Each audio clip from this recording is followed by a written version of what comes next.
పోటీగా చదివేదాన్ని guys. Okay, అంత స్టడీ పరంగా గుడ్. కాకపోతే నాకు పనులు రావు గైస్. మా మమ్మీ చెప్పారు, మా డాడీ చెప్పారు. సో అంత గారాబంగా పెంచారు. కానీ గారాబం చాలా మంచిది కాదని వాళ్ళకి తెలీదు. ఒక సర్టెన్ ఏజ్ వస్తేనే తెలుస్తుంది. అది ఓన్లీ ఇంకొకటి గైస్ మీకు చెప్తున్న, పేరెంట్స్ మాత్రమే. ఇక్కడున్న మనం పేరెంట్స్ దగ్గర ఉంటే చూడడమే, అంటే ఎలా అంటే పేరెంట్స్ భరిస్తారు, ఇంకెవరు భరించారు. అది ఎవరైనా సరే, ఎక్కడైనా సరే. సో అప్ టు 10th వరకు అక్కడ కంప్లీట్ చేసి ఇంటర్ కంప్లీట్ చేశాను.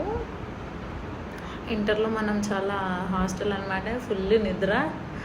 6 అయితే చాలు, కిందకు వచ్చి పడుకునేదాన్ని. సో నా ఫ్రెండ్స్ చాలా పేరు చేస్తే అండ్ నేను బ్లెస్డ్ దేనికి అంటే ఎక్కడున్న ఫ్రెండ్స్ నన్ను చాలా చిన్నపిల్లల చూస్తారు. నాకు అది చాలా బ్లెస్డ్. అండ్ నాకు బెస్ట్ ఫ్రెండ్స్ అనే కదా, ఫ్రెండ్స్ కూడా ఉంటారు. బట్ నేను ఎప్పుడూ అలోన్గానే ఉంటాను. ఫ్రెండ్స్ని వేసుకొని తిరగాలి చేయాలి అని ఉండదు. అదేంటో నాకు తెలియదు. ఎప్పుడో ఒకసారి వాళ్ళు కాల్ చేస్తే నేను మాట్లాడుతాను.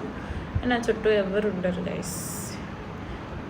అండ్ ఐ రియలైజ్డ్ ఏంటి అంటే, మా డాడీ మా మమ్మీ తప్ప నన్ను ఎవ్వరూ భరించలేరు. సో ఫైట్ చేశాను నేను. మా డాడీతో కూడా చాలా గొడవలు అయ్యాయి, ఫైట్ చేసేదాన్ని. బట్ గారాబం, అది తప్పు చేస్తుంది అమ్మాయిలని, గారాబం. So I realise today. ఇంకా నెక్స్ట్ వీడియోలో చెప్తాను కానీ పార్ట్ 3లో మొత్తం డీటెయిల్గా ఎక్స్ప్లెయిన్ చేస్తాను.